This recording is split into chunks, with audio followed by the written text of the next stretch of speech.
Friends, अब तक के वीडियोस में आप जो है जीएसटी तक का क्लियर कर चुके थे कि जीएसटी भी किस टाइप का अकाउंट है और उसका ट्रांजैक्शन कैसे सॉल्व होता है और उसकी जर्नल एंट्री कैसे बनती है। आज हम एक नया टॉपिक लेकर के आए हैं जो है बैंक रिलेटेड ट्रांजैक्शन। ठीक है, इसको हिंदी में कहेंगे बैंक से संबंधित व्यवहार। आप सभी आज के युग में जानते हैं कि शायद ही कोई बिजनेस हो, मेरे हिसाब से तो कोई बिजनेस ऐसा नहीं है जो बैंक से लिंक नहीं रखता हो। आज की डेट में हर एक टाइप के बिजनेस को, चाहे वो कोई छोटी सी दुकान है या एक बहुत बड़ी मल्टीनेशनल कंपनी है, चाहे किसी भी टाइप का कोई बिजनेस है, उस बिजनेस को बैंक से ट्रांजैक्शन करने ही पड़ते हैं। और बहुत सारे बिजनेस तो ऐसे हैं, आपने सोचा भी नहीं होगा कभी, कि जो कैश ट्रांजैक्शन ही नहीं करते हैं, उनमें कैश का आवागमन ही नहीं होता है। ना तो वो पैसा कैश किसी से लेते हैं और ना किसी को पैसा कैश देते हैं। इट मीन्स उनके सारे ट्रांजैक्शन कैसे होते होंगे? बैंक के थ्रू होते होंगे। तो आज की डेट में जो बैंक जो है वो व्यापार की सबसे बड़ी सहायक गतिविधि, या कह सकते हैं कि एक ऑक्सिलरी है। ठीक है, जो सहायक गतिविधि कहलाती है बैंक रिलेटेड, जो बिजनेस से रिलेटेड। देखो, कॉमर्स का मतलब ही यही है। कॉमर्स का मतलब होता है trade plus trade related activities, या ट्रेड का मतलब व्यापार, और व्यापार से संबंधित जो भी क्रियाएं हैं, व्यापार से संबंधित जो भी चीजें हैं, वो सब मिला के कॉमर्स बनता है। तो यहाँ जो बैंक है वो भी एक बहुत अच्छा ऐसा ऑर्गेनाइजेशन है जिसके बिना आज के युग में व्यापार की कल्पना भी नहीं की जा सकती, या कह सकते हैं कि बिना बैंक के जो है आज की डेट में कोई भी व्यापार चलाना संभव नहीं है। तो ऐसे में बैंक से जो ट्रांजैक्शन हमारे होते हैं, बैंक में हम पैसा जमा भी कराते होंगे, बैंक से पैसा निकालते भी होंगे हम लोग। आपने चेक के बारे में सुना होगा, चेक क्या होता है, कैसे लिखा जाता है, क्या काम आता है, वो सारी चीजें। ऑनलाइन जो पेमेंट होते हैं तो वो सारे बैंक से के थ्रू ही किए जाते हैं। तो आज के वीडियो में हमारा जो कॉन्सेप्ट है वो है बैंक से संबंधित ट्रांजैक्शन और उसकी एंट्रीज कैसे पास करते हैं, या कह सकते हैं कि बैंक से रिलेटेड जो भी ट्रांजैक्शन हमारे होते हैं उनको हम अकाउंटिंग में कैसे यूज करते हैं, या उनकी अकाउंटिंग कैसे करते हैं। क्लियर हो गया होगा? अब चीजों को सुन लीजिए आप, बहुत अच्छी चीजें हैं और बहुत इंपॉर्टेंट है। ठीक है, देखिए, बैंक ऐसा वर्ड जो आपने सुना ही होगा हमेशा। अच्छा, मैं अगर पूछूं आपसे कि बैंक होता क्या है, क्या सर्विसेज देता है, या कोई प्रोडक्ट देता है, क्या होता है बैंक? तो बैंक का मतलब एक ऐसा ऑर्गेनाइजेशन है जो एक तरफ तो ग्राहकों से, जो बैंक के जो कस्टमर्स होते हैं उनसे छोटी छोटी बचत जो है, उनकी जो भी बचत हो जाती है, या कह सकते हैं कि हमारी इनकम में से खर्चा करने के बाद जो बच जाता है वो पैसा, नॉर्मली लोग उसको बैंक में ही जमा कराते हैं। तो बैंक एक तरफ तो ग्राहकों से उनकी बचत को इकट्ठा करता है और उसी पैसे को ऋण के रूप में, लोन के रूप में जो है वो कस्टमर्स को प्रोवाइड कराता है। तो मेन सर्विस तो बैंक की ये हो गई कि एक तरफ तो ये जो है अपने कस्टमर्स से, जो भी बैंक के कस्टमर हैं वो इस बैंक में पैसा जमा कराते हैं और उसी पैसे को बैंक जो है वो लोन के रूप में अपने कस्टमर्स को देता है।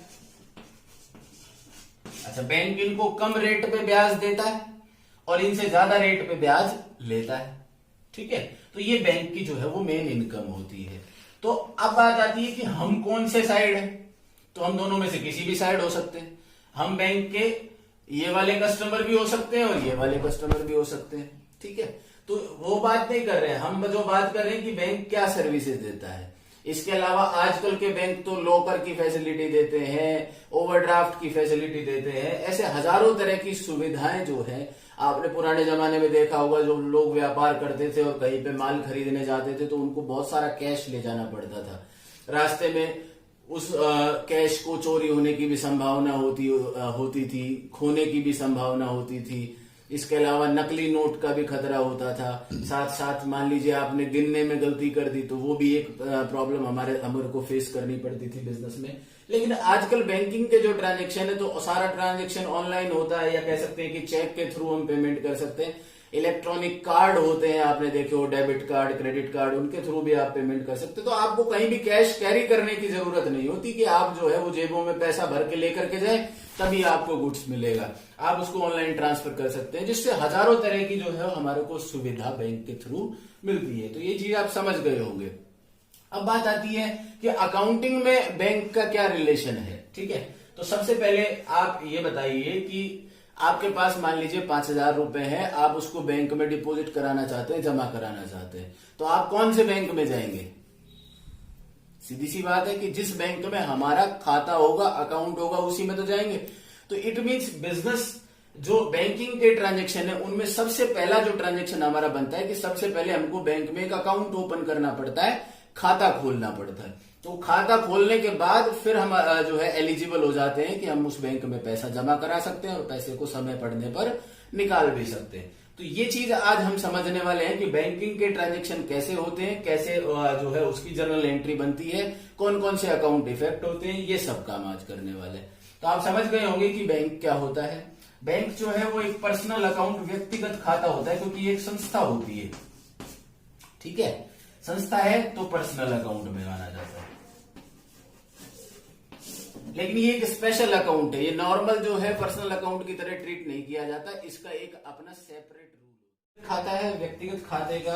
अब ये इसका एक पर्सनल अलग से रूल होता है। वो रूल क्या है कि जब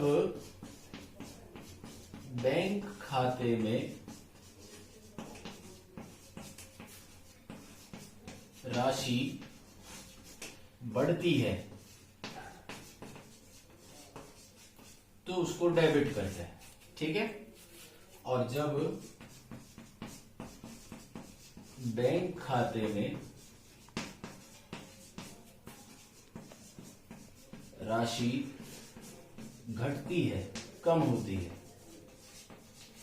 तो उसको सीआर करते हैं। ये हम हमारे पॉइंट ऑफ व्यू से करते हैं, बैंक के पॉइंट ऑफ व्यू से नहीं कर रहे। इसको एक असेट की तरह भी ट्रीट किया जाता है। जब असेट बढ़ती है तो डीआर होती है और घटती है तो सीआर होती है। वही सेम रूल भी एप्लीकेबल होता है और साथ साथ व्यक्तिगत का ये अलग से नियम भी होता है। तो इस नियम के साथ साथ जो है हम ट्रांजेक्शन को सॉल्व करेंगे कि कैसे ट्रांजेक्शन बनेगा।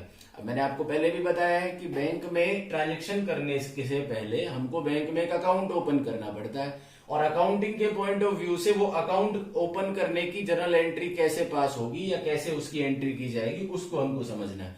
दोबारा क्लियर कर देता हूं, बैंक जो है वो एक पर्सनल अकाउंट की तरह ट्रीट करते हैं और इसका रूल अलग है। रूल क्या है कि जब बैंक खाते में राशि बढ़ती है तो डीआर किया जाता है और घटती है तो सीआर किया जाता है। इंग्लिश मीडियम में आप लिख सकते हैं कि bank is a personal account and rule of bank account is so and so. क्या है रूल, वो आपको मैं बता देता हूं कि if amount increases in your bank account it will be debited and if amount decreases मतलब कम होना, इट विल बी क्रेडिटेड। इस तरीके से ये जो है वो रूल होता है।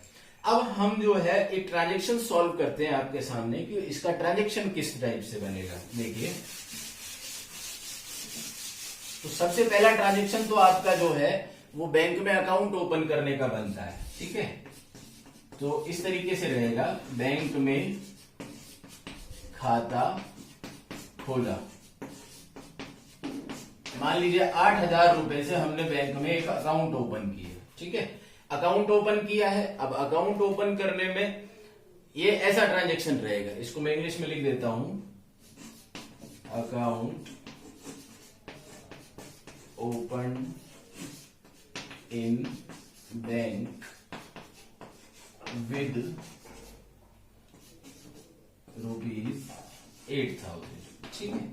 इस तरीके से ट्रांजेक्शन चलेगा। ट्रांजेक्शन जो है वो मैंने आपके सामने लिख दिया है। वो डबल एंट्री कॉन्सेप्ट को हम फॉलो करते हैं, दोहरा लेखा प्रणाली का पालन करते हैं और दोहरा लेखा प्रणाली के वही नियम और सिद्धांत है कि कम से कम 2 खाते तो प्रभावित होते ही होते हैं। अब इसमें से सबसे पहला काम हमारा वही कि खाते ढूंढना है कि कौन कौन से अकाउंट इफेक्ट हो रहे हैं। तो एक तो मिला बैंक और एक मिले 8,000 रुपए। तो बैंक को तो बैंक ही बोला जाएगा। अब यहाँ किसी स्पेशल बैंक का नाम भी हो सकता था, जैसे स्टेट बैंक ऑफ इंडिया हो गया या पंजाब नेशनल बैंक हो गया या यूनियन बैंक हो गया, कोई भी बैंक का नाम हो सकता था, लेकिन अकाउंट इफेक्ट किसका होगा? बैंक का। और एक 8,000 रुपए को अपन क्या बोलेंगे? कैश। तो इस तरीके से 2 अकाउंट इफेक्ट हो गए। अब वही, ये किस प्रकार का खाता है? पर्सनल।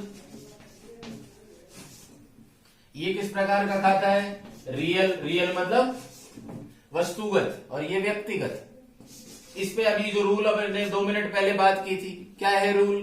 कि जब बैंक खाते में राशि बढ़ती है, तो अब हमने जब 8,000 रुपए से खाता खोला है तो उसमें 8,000 रुपए हमने जमा कराए और हमारे खाते में राशि बढ़ गई, और बढ़ गई तो वो क्या की जाएगी? डीआर की जाएगी।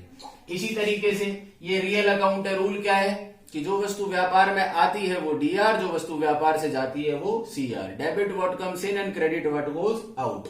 अब बताओ 8,000 रुपए हमने खाते में जमा करा दिए, तो कहां से कराए? व्यापार से ही तो कराए। तो व्यापार से पैसे का मूवमेंट हो गया ना, व्यापार से पैसा गया और जो वस्तु व्यापार से जाती है उसको क्या करते हैं? सीआर। तो इस तरीके से आपका ये ट्रांजेक्शन यहाँ पे सॉल्व हो गया। बैंक डीआर हो गया और कैश सीआर हो गया। इसकी जर्नल एंट्री कैसे बनाएंगे वो मैं आपको फॉर्मेट बना के बता देता हूं, ध्यान दीजिएगा। सिंपल ट्रांजेक्शन है, बड़ा थोड़ा सा आपको समझने की जरूरत है किस तरीके से हम फॉर्मेट बनाते हैं। ये हमारा फॉर्मेट रेडी हो गया जर्नल का, ठीक है। ऊपर वही लिखेंगे हम, जर्नल ऑफ जिस पर्सन का बना रहे हैं। अब जो जैसे मान लीजिए अपन ने जनवरी 4 को बैंक में खाता खोला था और 8,000 रुपए से। अब बताओ कि एंट्री बनाने के लिए सबसे पहले देखते हैं डेबिट कौन हो रहा है, तो डेबिट कौन हो रहा है? बैंक। तो इस तरीके से आप लिखेंगे बैंक अकाउंट और यहाँ पे डीआर। जो चीज सीआर हो रही है तो 3 अक्षर छोड़ के वही सेम पैटर्न। सीआर कौन हो रहा था? कैश, तो टू कैश अकाउंट। क्लियर हो गया। एंट्री अगर खाली प्रोनाउंसिएशन की भाई एंट्री बनेगी क्या, तो आप क्या बोलेंगे? Bank account DR to cash account. और 8,000 रुपए से हम एंट्री कर देंगे, डेबिट में भी 8,000 और क्रेडिट में भी 8,000, ठीक है। फिर उसकी एक नरेशन लिखते हैं, बीइंग अकाउंट ओपन इन, जिस बैंक का हो अब उसका नाम लिख सकते हो आप, एसबीआई है, पीएनबी है, और कुछ नहीं है तो इन बैंक, ठीक है। ब्रैकेट बंद और ये यहाँ पे केवल इसके कॉलम में लाइन। ये आपकी जर्नल एंट्री बन गई। आई होप कि समझ में आया होगा। बड़ा आसान सा कॉन्सेप्ट है, इसी फॉर्मेट में इसको नोट करना है। सिंपल पहले तो नोट करना है कि बैंक कौन सा अकाउंट है, क्या रूल है उसका, और उसके बाद में एक ट्रांजेक्शन बना करके ट्रांजेक्शन सॉल्व करना है, ठीक है। Thank you.